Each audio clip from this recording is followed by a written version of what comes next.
Hey, it's transformation time, isn't it? It's in the air, isn't it? Don't you feel it? Don't you feel that you can no longer live the way you've always lived? Don't you feel that there's so much more to life. There's so much more that you want.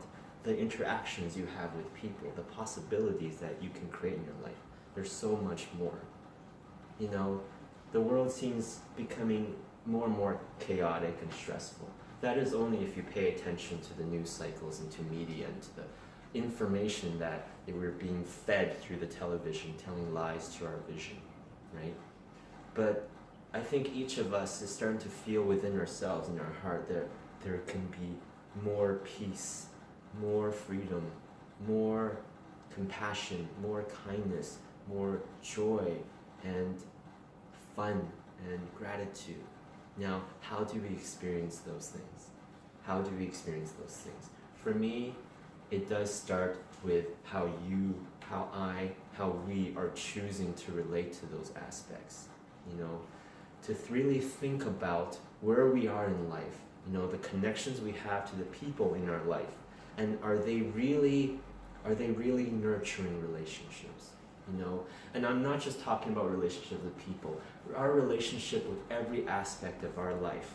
For me, I realized in my process in my early 20s, over 10 years ago, I started intuitively, just naturally started with my relationship with the energies I put into my body, food, snacks, what I drink. And I realized since my early 20s, I have learned to lighten the vibration of my relationship with the energies I put into my body. So how I nourish myself, or how I feed my, instant gratification, feed my urges and addictions. And I learned throughout the years to slowly just to nourish myself more and more, rather than feeding my vices or addictions or those patterns of sugar and fat and salt. So every area in your life, your connection, your relationship with what you watch, the kind of entertainment you enjoy.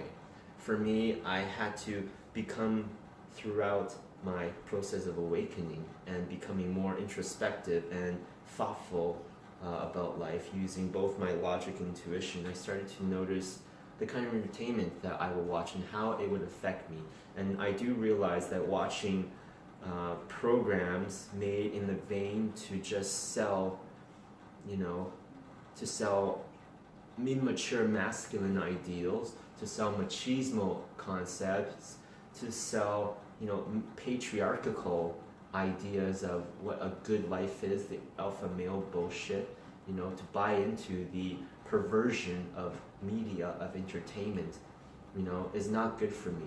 To listen to rap artists who are just singing about lyrics that are misogynistic in nature, it doesn't make me feel good whatsoever, even though I may like the beats, even though I may like the rhymes, but it doesn't do good for me, so then I don't do it. I'm very aware of what I choose to let into all of my senses, including the feeling, including my energetic senses, my intuitive senses, so I choose not to stay around toxic people, toxic environments, toxic companies, toxic bosses. I would much rather, I have learned the skill of much rather leaving a company where I'm making a lot of money, but it's a completely toxic environment, toxic relationships, and I've learned to leave that and take a job even if it pays me a lot less, even if it's half the amount I used to make. But in this other job, I can actually enjoy my relationships with my coworkers. I can actually have a better work-life balance with myself, and then have time to really develop and nurture myself, my conceptualization, my enjoyment of life. So really, for me, think about the holistic nature of what we are and everything we're connected to in our lives.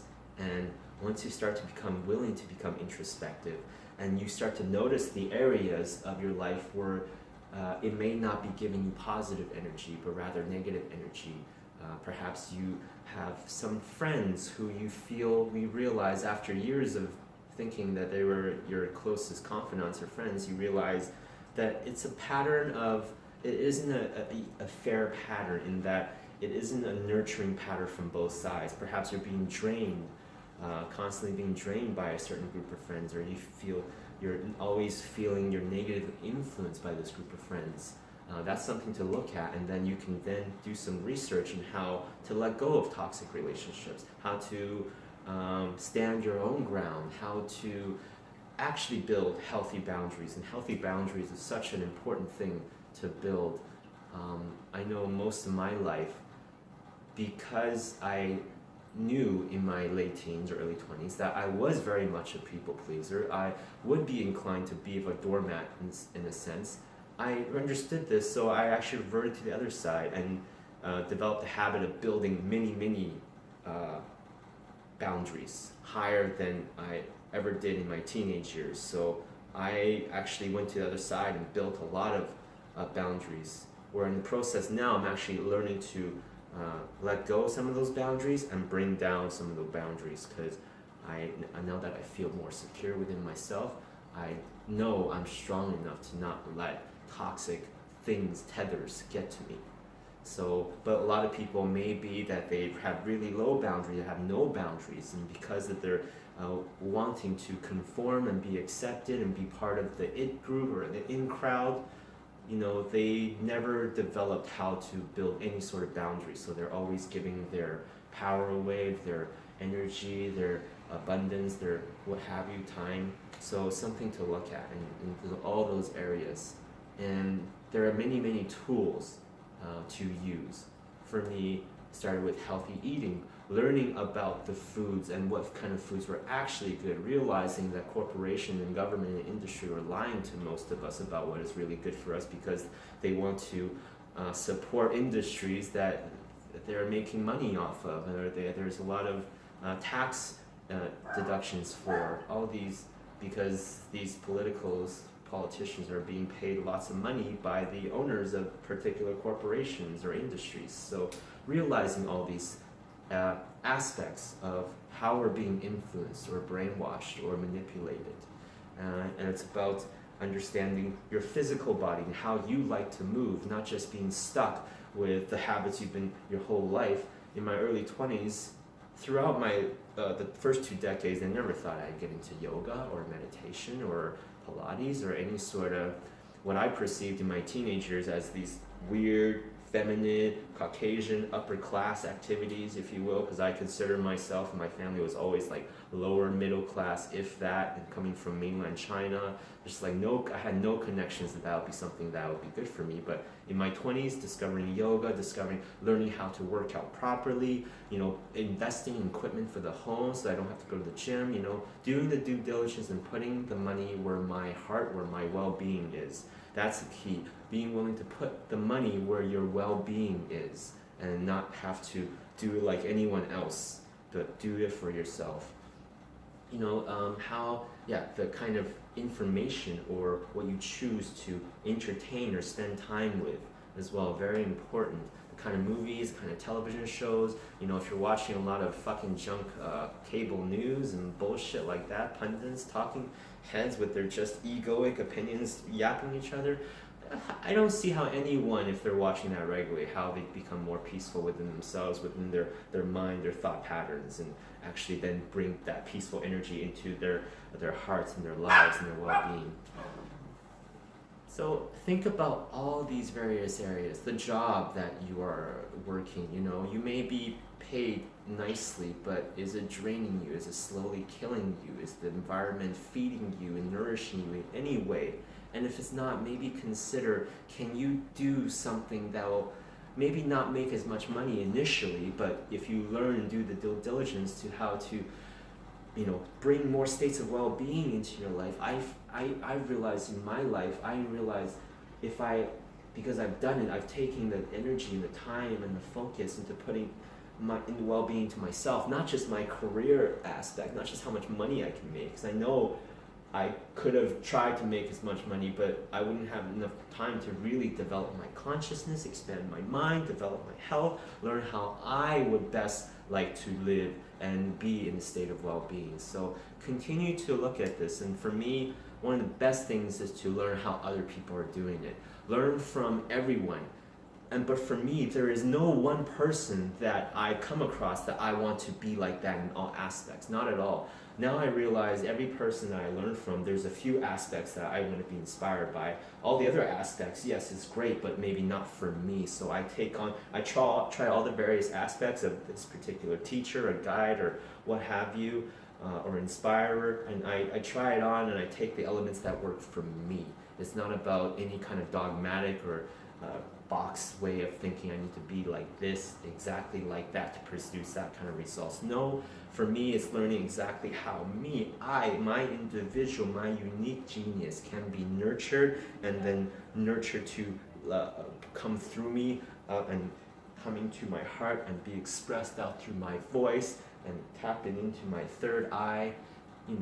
It's beautiful, really. And learning then about the holistic nature, being willing to dive deep into what life is, learning about the chakra system, understanding about the Chinese medicine, the energy systems within the body, then learning about our true history, our true human history, not just the bullshit his story being told, fed by us about the past couple thousands of years, and all those bullshit wars and patriarchal thinking, enslavement, and brutalization of the feminine, because each of us have the feminine within us. So if we're allowing the feminine to be brutalized, we're allowing the one half of each of us to be brutalized, to be,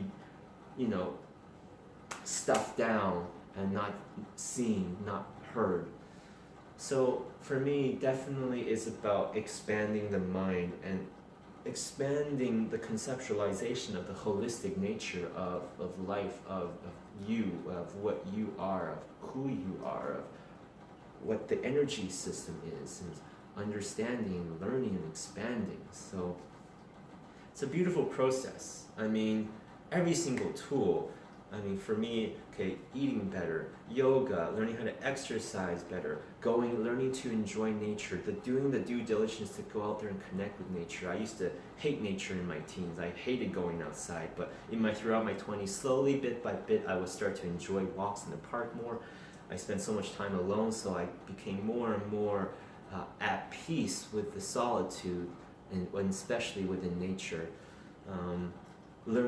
Watching programs, lightening my vibration. I was listening to, spiritual teachers and self-development experts since my early 20s, just with their audio programs. I would just, listen to it. Half the time I would listen to music, and half the time I would listen to programs. And then what you watch, the kind of music and movies, I realized throughout my 20s, I started to really lighten the vibration of the things that I would watch. Instead of watching a bunch of, unfortunate people hurting each other, I started watching movies about people, beautiful souls that did what it took to create their freedom, their joy, their love. All these things, the kind of friends I would hang out with, learning to chant and doing all these different practices from all the different cultures and seeing what resonates with you, because I believe in past lives. I believe all of us have experiences in these different traditions, perhaps. Only you can decide that for yourself through your heart and intuition. So, and art. For me, it was my connection to art. It was my opening up, and with the assistance and of marijuana and psychedelics, frankly, not the gross hard drugs like cocaine, heroin, methamphetamines, or especially prescription drugs, because I know the pain of being on prescription drugs. I was on it for almost 2 years, trying various kinds in my late teens, and that really fucked me up. It made me impotent. It gave me so many suicidal tendencies and thoughts, and really screwed me up for years afterwards, frankly. So, but that's me. Prescription drugs may be very beneficial for some that use it in a way that's holistic. So by incorporating that with all other aspects of well-being and improving one's life, I believe can be very effective. But definitely it's about doing the homework and deciding for yourself. And and then coaches, guides, learning from people that they're helping people. Me, it was my experiences with coaches, with guides, with many different kinds of healers, going to many different kinds of spiritual readings and guidances that helps me to tap into my intuition, the feelings I've had about myself in my life. So very much the holistic nature. This is my path. No way am I saying that everyone needs yoga, or everyone needs chanting, or everyone needs to do meditation, or everyone needs to try psychedelics. By no means am I saying that. I'm saying what is right for you, and be willing to seek help and experiment with what is right for you. Such as life, it's an experiment, it's an adventure. What do you want to make of it? And I'm here to help. I'm a self-mastery coach, I'm an energy healer, a yoga teacher. More so, I'm here to hold as big a space as possible for as many of us to tap into our true knowingness and our true genius, so that we can then be willing to nurture ourselves, to empower ourselves, to express our true genius, because anyone that expresses their true genius helps everyone collectively. And the more of us doing it, the more everyone has space and the willingness and the power and the energy to do it. So we're all in this together, so let's do it. And if you would like my support, feel free to contact me, please. findinghenosis@gmail.com. I am here for you. My wife is here for you. We are here for you. Love you.